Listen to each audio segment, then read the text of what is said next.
Welcome back to paper hacker. आज के इस वीडियो में हम बात करेंगे BSc third semester, BSc third year. ठीक है, बीएससी थर्ड ईयर।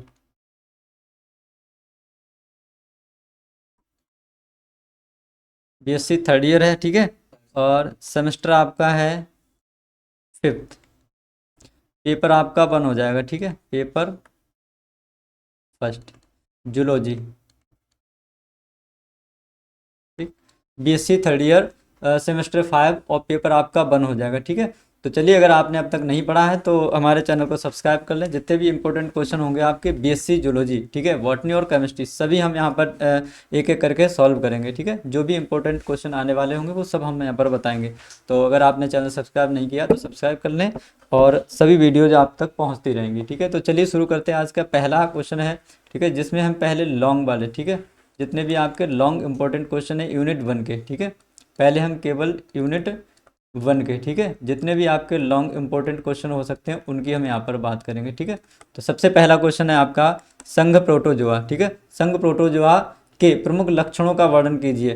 तो जितने भी प्रमुख लक्षण होते हैं, 10 हो, 12 हो, 15 हो, ठीक है, संघ प्रोटोजोआ के जो भी इंपॉर्टेंट लक्षण होते हैं उनका आपको वर्णन करना है, यानी कि उनके बारे में आपको लिखना है, ठीक है।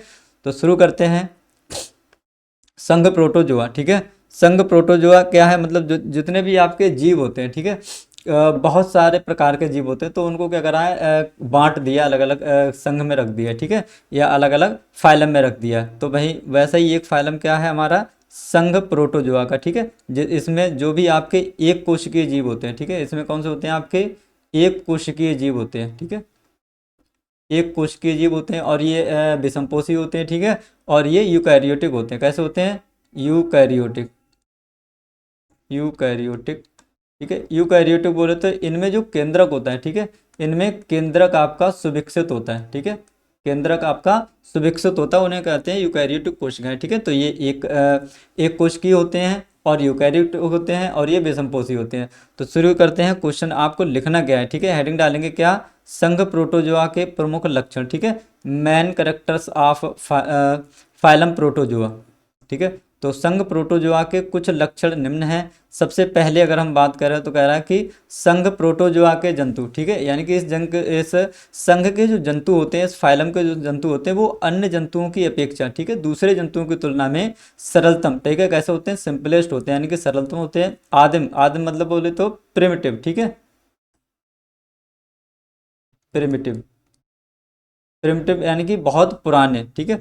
एवं जीव द्रव्य, ठीक है, इनमें कैसा होता है, द्रव्य भी पाया जाता है। जीव यानी कि जो जीव है उसके अंदर जो तरल लिक्विड पाया जाता है उसे जीव द्रव्य कहते हैं, इसलिए इनको क्या कहते हैं, प्रोटोप्लास्टिक, ठीक है। तो ये प्रोटोप्लास्टिक श्रेणी के आपके जीव होते हैं, ठीक है। पहले आपको ये लिखना है, ठीक है। दूसरा पॉइंट, दूसरे में लिखना है, ये अत्यधिक छोटे, यानी कि ये बहुत छोटे होते हैं, सूक्ष्मदर्शी की सहायता से दिखने वाले जीव हैं, ठीक है। इनको हम नग्न आंखों द्वारा नहीं देख सकते, ठीक है, सूक्ष्मदर्शी की सहायता से इनको देखा जा सकता है। अगला आपने लिखना है, ठीक है, थर्ड पॉइंट, इनका शरीर एक कोशिकीय यानी कि यूनिसेलुलर होता है, ठीक है। तो ये कैसे होते हैं, एक कोशिकीय होते हैं, ठीक है। इनके केंद्रक, इनमें केंद्रक होता है, ठीक है, यूकैरियोटिक है, इनमें केंद्रक होगा, केंद्रक एक या अधिक, ठीक है। तो या तो एक केंद्रक हो सकता है, ठीक है, या कह रहा है एक से अधिक, ठीक है, दो तीन, ठीक है, तथा एक आकारी यानी कि मोनोमॉर्फिक तथा द्विआकारी यानी कि डाइमॉर्फिक, ठीक है। तो केंद्रक एक या एक से अधिक हो सकता है, और उसकी जो आकार है, आकृति है, वो एक आकारी या द्विआकारी, ठीक है, मोनोमॉर्फिक और डाइमॉर्फिक, ठीक है, दोनों तरह की इनकी आकृति हो सकती है। तो दूसरा तीसरा ये लिखना है। फोर्थ पॉइंट लिखेंगे कि इनका जो शरीर होता है वो कैसा होता है, असममितीय होता है, ठीक है, असिमेट्रिकल होता है। असिमेट्रिकल जैसे मान लो ये आपका कोई सर्कल है, ठीक है, अगर हम इसको बराबर भागों में बांटना चाहें, अगर ये बराबर भागों में बट रहा है तो वो कैसा होता है, सिमेट्रिकल होता है, ठीक है, और अगर नहीं बट रहा तो कैसा होता है, असिमेट्रिकल होता है, ठीक है, असममित। तो इनका जो शरीर होता है वो कैसा होता है, असममित होता है। द्विपार्श्वीय होगा, आर्य या गोलाकार सममित होता है, ठीक है, या आर्य होगा या गोलाकार सममिति का होगा। ये लिखना है आपको फोर्थ पॉइंट में। फिफ्थ पॉइंट में क्या लिखेंगे, इनका शरीर नग्न या तंतुवक से ढका होता है जो बाह्य कंकाल के समान होता है। तो इनका जो शरीर होता है वो किससे, नग्न यानी कि खुले, ठीक है, नेक्ड, या तंतुवक जिसे हम पेलिकल कहते हैं ना, जैसे मान लो ये कोई कोशिका है, इसके बाहर छोटे छोटे रोम जैसे लगे रहते हैं, ठीक है, इन्हें हम कहते हैं तंतुवक, ठीक है, क्या कहते हैं, तनुत्व कहते हैं, ठीक है, पेलिकल से ढका होता है, जो बाह्य कंकाल के समान होता है। बाह्य कंकाल मतलब जो कोई बाहरी आवरण होता है उसके समान होता है।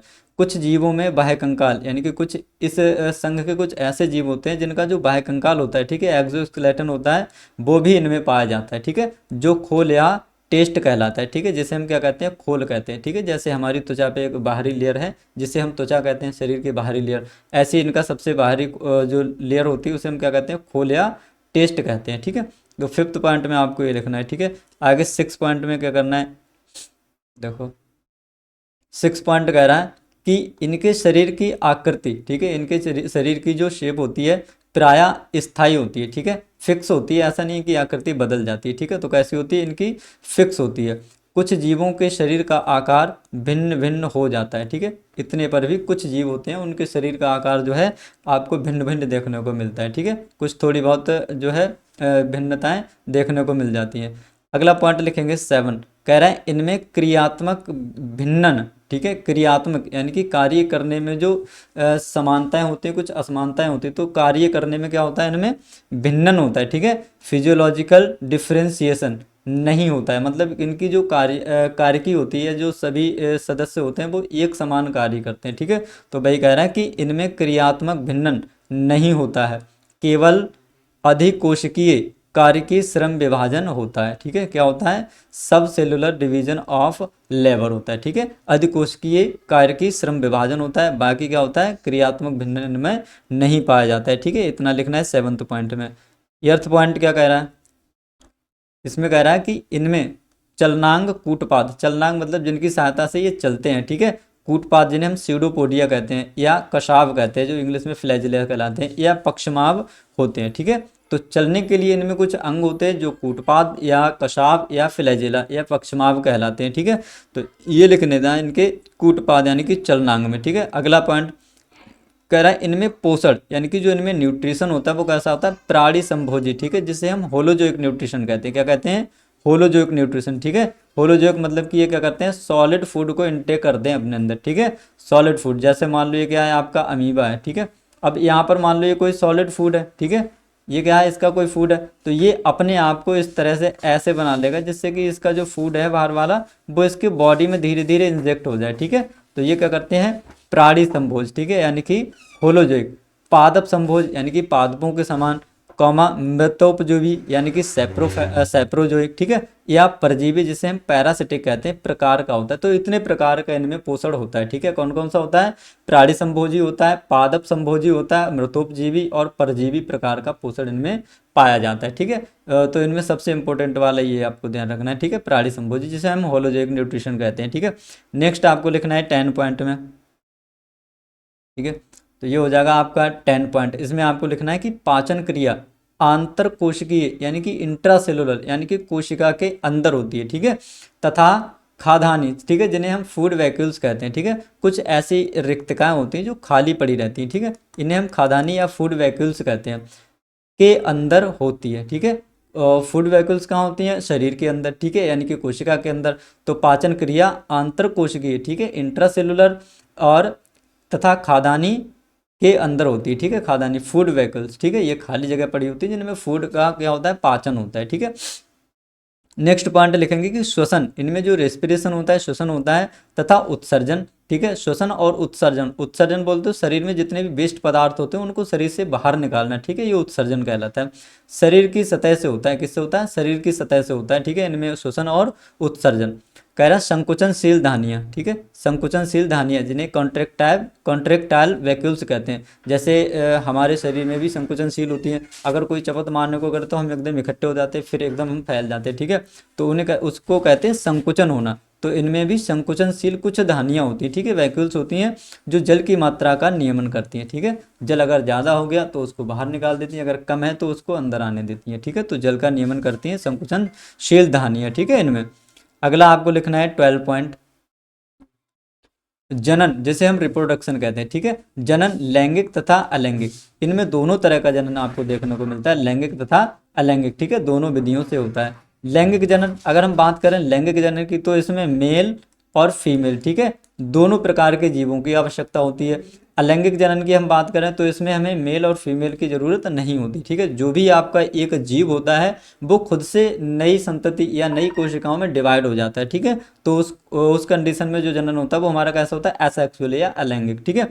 तो कह रहा है लैंगिक जनन गैमीटो, जिन्हें गैमीट कहते हैं, ठीक है, जो किससे बनते हैं, मेल और फीमेल के जो शुक्राणु और अंडाणु होते हैं, ठीक है, उनसे गैमीट बनते हैं, के युग्मन तथा संयुग्मन के द्वारा, तथा अलैंगिक जनन विखंडन तथा बहुविखंडन के द्वारा होता है, ठीक है। तो लैंगिक जनन किसके द्वारा होता है, गैमीटों के युग्मन तथा संयुग्मन के द्वारा।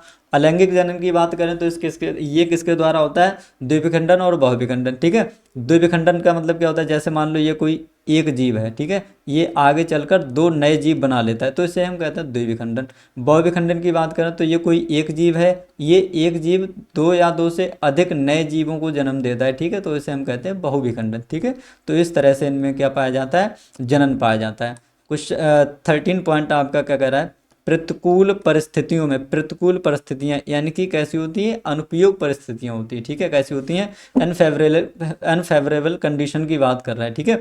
तो प्रतिकूल परिस्थितियों से बचने के लिए इनमें परिकोष्ठन, ठीक है, क्या होता है, परिकोष्ठन, जिसे हम क्या कहते हैं, इंसाइसमेंट कहते हैं, ठीक है, भी होता है, ठीक है। तो ये अपने आप को प्रतिकूल परिस्थितियों से बचाता है, ठीक है, और बचाने के लिए इन पे क्या होता है, परिकोष्ठन होता है, ठीक है, जिससे ये अपने आप को बचा पाते हैं। 14 आपको लिखना है कि इनमें कायिक प्रद्रव्य सोमेटोप्लाज्म, ठीक है, कायिक प्रद्रव्य, कायिक मतलब क्या होता है, बॉडी, ठीक है, कायिक बोले तो बॉडी, ठीक है। प्रद्रव्य मतलब क्या होता है आपका, प्लाज्म, ठीक है, द्रव्य, तथा जनन प्रद्रव्य जर्म प्लाज्म, ठीक है, क्या होता है, कायिक प्रद्रव्य जिसे हम बॉडी प्लाज्म कहते हैं या सोमेटोप्लाज्म, तथा जनन प्रद्रव्य जिसे हम जर्म प्लाज्म कहते हैं, का विभेदन नहीं होता है, ठीक है। मतलब कि ये जो आपका सोमेटोप्लाज्म होता है, सोमेटोप्लाज्म, और आपका क्या होता है, जर्म प्लाज्म, कह रहा है इनका विभेदन नहीं होता है, ठीक है। तो ये एक दूसरे से अलग अलग सेपरेट नहीं होते, ये मतलब उसमें मिले ही रहते हैं, ठीक है। कौन कौन सा, सोमेटोप्लाज्म और जर्म प्लाज्म, ठीक है, ये अलग अलग नहीं होते, ठीक है, इनका विभेदन नहीं होता है, तो ये एक साथ में ही मिले रहते हैं सेल के अंदर, ठीक है। नेक्स्ट आपको ये 15 नंबर पॉइंट लिखना है, कह रहा है जीवन चक्र में यानी कि लाइफ साइकिल में, ठीक है, इनका जो पूरा जीवन चक्र होता है प्राय पीढ़ी एकांतर यानी कि अल्टरनेशन ऑफ जनरेशन, ठीक है, एक के बाद एक जो जनरेशन आती है उसे हम कहते हैं अल्टरनेशन जनरेशन, ठीक है, भी देखने को मिलता है, ठीक है। तो ये कुछ 15 इसके इम्पोर्टेंट पॉइंट थे जो हमें क्या लिखना है, इसके करेक्टर, ठीक है, के बारे में आपको बता देना है, ठीक है। तो संघ प्रोटोजोआ के कुछ प्रमुख लक्षण हमने पढ़े थे, जिनमें 15 हमने पॉइंट पढ़े हैं, ठीक है। इनमें से आप चाहें तो 14 लिख देना या 15 लिख देना, ठीक है। कम से कम 14 अगर आप लिख के आते हैं तो फुल मार्क्स आपको मिल जाएंगे, ठीक है। तो ये था आपका पहला क्वेश्चन, ठीक है, पहली यूनिट का पहला क्वेश्चन, ठीक है, लॉन्ग क्वेश्चन था। और इतने अगर आप 15 14 13 पॉइंट तक अगर आप लिख के आ जाते हैं तो आपको फुल मार्क्स मिल जाएंगे, ठीक है। राइटिंग का विशेष ध्यान देना है।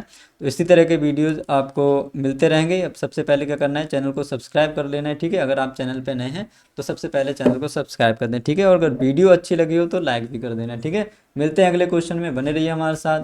Thank you.